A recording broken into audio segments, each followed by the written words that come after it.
during my years at Miami, we graduated 21 out of 22 seniors, is that you don't go to school to play basketball. You go to school and play basketball. It's important that you understand that. So first and foremost, I'm here to mold our young people. We're in trouble all the time. You read about us all in the papers. We walk around and Welcome back to the Sports Horn, Chris. We are so glad to be with you today. Opening up with a topic that is, kind of broke last week from Yahoo Sports. An article coming out pretty much condemning the University of Miami. Right now, Chris, it is all about the U. Of course, Nevin Shapiro, the scummy booster, is pretty much selling the university out. How this relates to us here in Missouri is he is implicating our current basketball coach, Frank Haith, as part of a $10,000 payoff that occurred while he was at the University of Miami. Chris, we balked at this hire when it happened. Frank Haith won a lot of people over because he was supposedly a character guy. Now this, what do we do if we're Missouri? What do we do with this coach? This is one of the biggest disasters, I mean, literally in Mizzou sports history. To hire a coach when you don't even realize that there's any, I mean, I realize that a lot of people didn't know about this. Yeah. And I'll be honest, I don't know if you're Mike Alden, how you could have seen this coming. So, there's a lot of people out there that want to bash Mike Alden and say, because they didn't like the hire when it happened. Right. But for me, it's, if the NCAA didn't know, if a lot of people around the University of Miami didn't even know, I don't see how Mike Alden at the University of Missouri probably would have known. What he saw was a coach who graduated players and who could recruit. And, I don't know how that translates to basketball, to wins on the basketball court. It didn't for him at Miami. We know that. We definitely know that. But I can tell you this much: Frank Haith knew, and if he's involved in this, if it comes out like that, then I mean, what do you do but blame him? I mean, I can't blame Mike Alden for not knowing. Should he maybe have researched more? Maybe.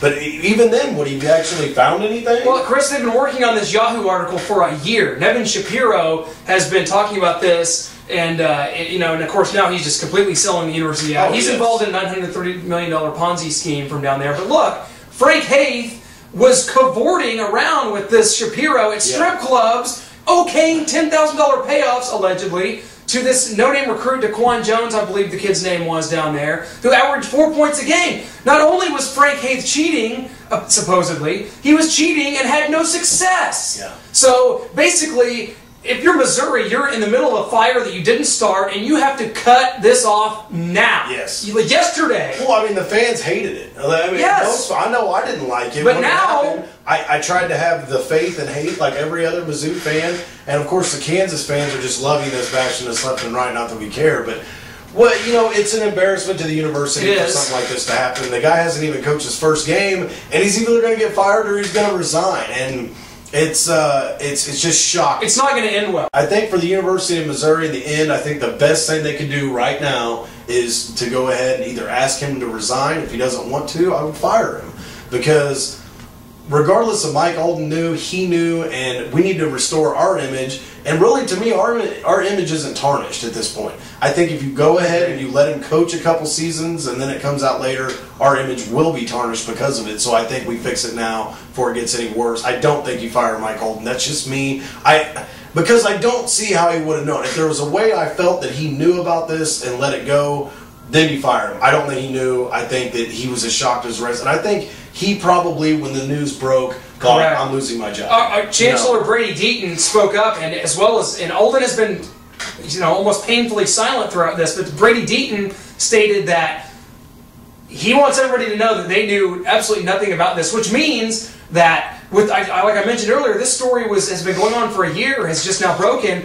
That means, that Frank Haith was probably asked about his involvement with Shapiro in his interview process and lied about it. Yes. That's to me where Alden cannot be held responsible and why Haith has to be held responsible and fired. Exactly. And I agree with that 100%. Of course, the bigger implications here in this whole national story is the University of Miami football program, which Chris has been thought poorly of, and dating back to the early 80s with Howard Schnellenberger. Now Shapiro and his involvement with this program, payouts, bounties, prostitution, abortions. Oh, man. Does Miami deserve the death penalty? And what are your thoughts just about this entire Miami situation? I mean, if you go back and you watch the special on SMU, the 30 for 30 that they did, yeah, I mean, it's going to be really hard to avoid the death penalty. Modern day, I've heard they don't want to do that if they don't have to. But how do you not? If you don't set the example with this team and this just huge scheme and everything that was going on, I mean, it's a disaster. It really is.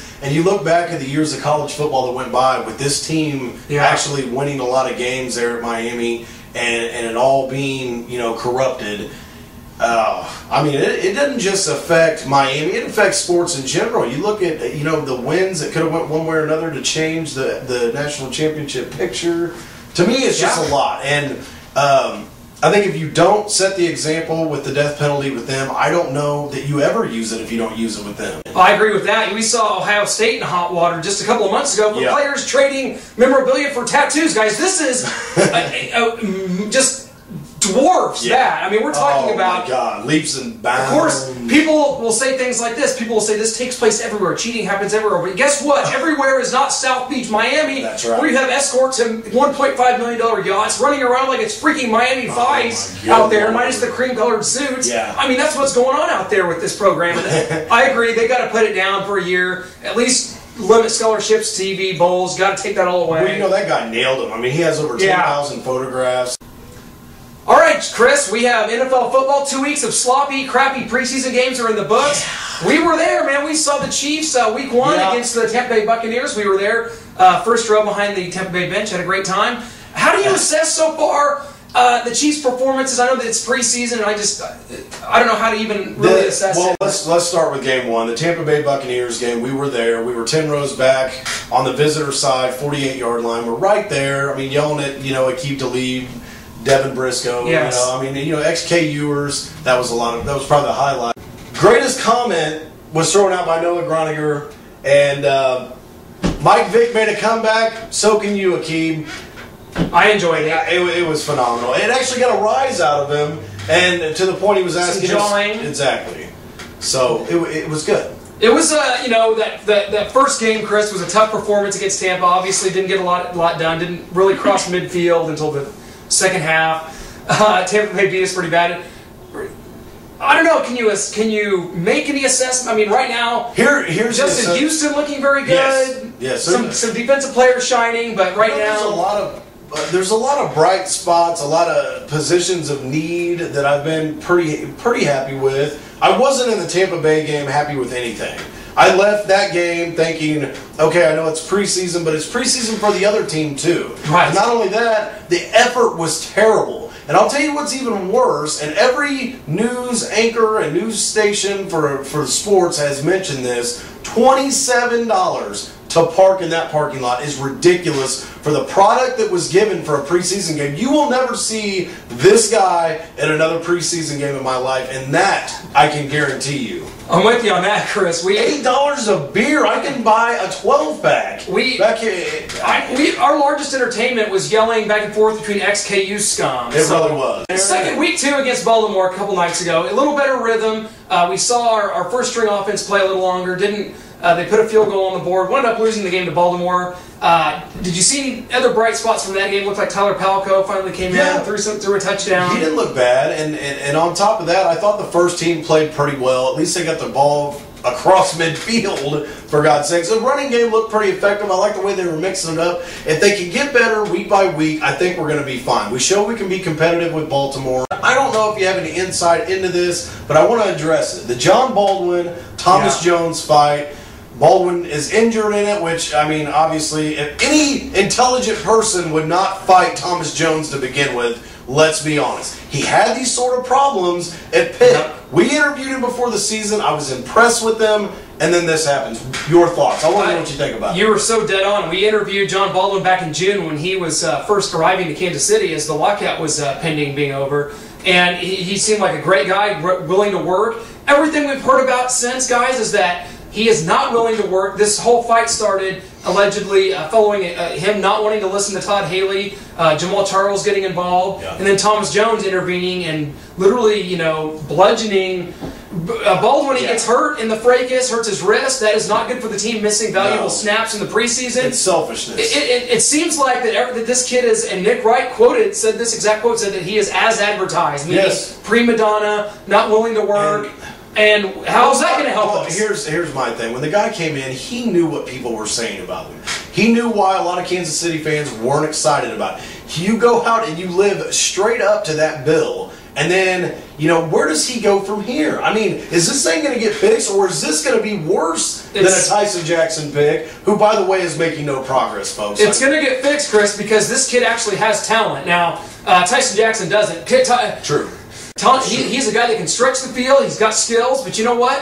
What they're saying about him is that he has trouble getting off of the jam at the line of scrimmage. If he can't do that in the NFL, well, I mean, how's he going to get away from Darrelle Revis that lines up next to him and jams him at the line? How's he going to get away from Nnamdi Asomugha in the Super Bowl? That's a very good question. And I think when we were at the preseason game and we were watching him, that was the case every time. Nick Wright brought it up before the first preseason game even started, and that was the case every time. If he had room, the guy's going to make catches. If he doesn't have room, he's not going to be able to get open flat out until he can learn Chris, to get we're talking about 12 days into the kickoff of the college football season. We're going to be at Faurot Field at that time, September 3rd. Your birthday, my friend. I'm ready, baby. Missouri's camp's in full swing, getting ready to start preparing for Miami of Ohio starting next week. One more scrimmage left. Missouri's had a great summer, slate of practices. Guys like Sheldon Richardson's in there. Some injuries, trying to get some of those guys back.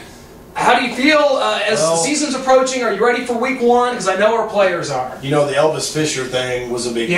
That was a big deal. I was so excited for him because I know how hard the guy had worked to get where he was. So that was a kind of a big deal there. We've had some other injuries, but none that I think will affect us like Elvis Fisher. So that was devastating. But moving on from that, we do have some pretty good depth at the offensive line. There's some other places that we're a little unsure about, but I tell you what, Justin Britt moving into that left tackle position, excited about that? We'll find out. I think that the guy can definitely play, but we'll only time's going to tell. Absolutely. We got to plug these guys in. That's why you recruit for depth. You have these guys there when needed, and they got to step up. That's why we recruited you. And so yes, I'm excited about the game. I'm more excited than anything. It's my birthday. We're going to get out there. We're going to have music in the air. We're gonna have Amy with us. Yes. Hopefully, a lot of family there. Hey guys, we're gonna a lot of fun. The sports. If you're in Como, if you're gonna be there for this game, if you ever wanted to come out and pone with the sports one, we're gonna be out celebrating a victory in in style at Shiloh following the win. So come out to Shiloh after the Mizzou. We will be there. I will be there with the hair. Now you better bring the hair. So you don't want to miss it, folks. We definitely pose. James Franklin and the Tigers are ready to bring it, my brother.